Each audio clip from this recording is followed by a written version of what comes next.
Всем привет! На связи Смарт. 11 июля 2023 года. Сегодня мы поговорим о Харькове. Это район Салтовка, один из самых пострадавших районов города. Но несмотря на это, Салтовка потихоньку оживает.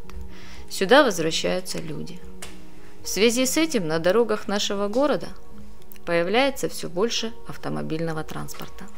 Вчера в Харькове снова бушевала непогода. Шел дождь, был сильный ветер. Уже известно об упавших деревьях. Наши коммунальщики ликвидировали последствия непогоды. Больше всего пострадали Салтовский и Немышлянский районы. Будьте внимательны, паркуя свой автотранспорт во дворах жилых домов. Старайтесь избегать парковки под деревьями. И еще пара слов о парковке. Коммунальное предприятие «Комплекс по вывозу бытовых отходов» просит харьковчан соблюдать правила дорожного движения и правила благоустройства города, потому что до сих пор остаются актуальными проблемы неправильной парковки возле контейнеров для сбора отходов и на подъезде к ним. Давайте уважать труд наших служб, и наш город будет оставаться чистым и ухоженным. Хотелось бы обратить ваше внимание на новости Северной Салтовки. Там экоинспекторы проверили воду из озера в Манжусовом Яру. Озеро обмелело после разрушения дамбы российским обстрелом минувшей ночью. В 2023 его начали восстанавливать. Но состояние воды вызвало беспокойство у местных жителей и экоактивистов. Так что на место вызвали представителей госэкоинспекции в Харьковской области. Специалисты считают, что причиной появления розовых пятен на поверхности воды стало природное явление, а именно жизнедеятельность водорослей.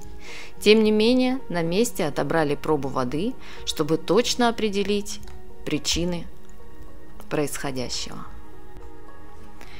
И еще одна хорошая новость. Животные постепенно перебираются обратно в Харьковский экопарк. На днях в экопарк вернули верблюдицу с верблюжонком.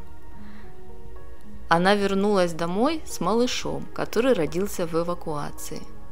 Он уже вполне хорошо окреп и хорошо себя чувствует, поэтому специалисты дали добро на переезд. И это прекрасная новость. Как вы можете видеть из нашего видео, на улицах, детских и спортивных площадках нашего города появляется все больше и больше людей, молодежи, детей. И это не может не радовать. Харьков живет. Еще хотелось бы поговорить с вами на тему разрешения на офлайн обучение в Харькове. Открыть школы в Харькове и области разрешили потому, что люди возвращаются и есть запрос родителей на офлайн обучение детей.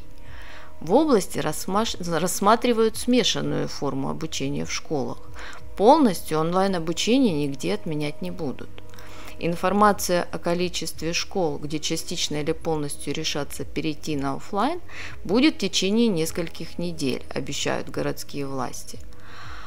В школы, детские сады и вузы будут открыты при условии, что там есть соответствующие нормам укрытия. Окончательное решение будут принимать исключительно школы, садики и вузы в индивидуальном порядке.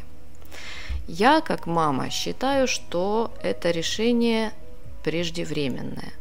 Слишком опасно у нас в городе отпускать детей в школу. Хотелось бы узнать ваше мнение. Оставляйте комментарии под этим видео.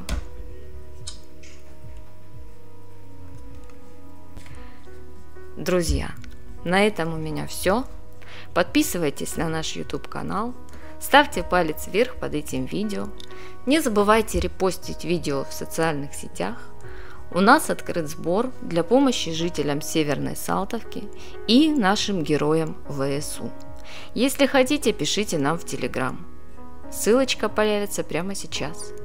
Всем спасибо, всем пока. До новых встреч, друзья, в наших новых видео.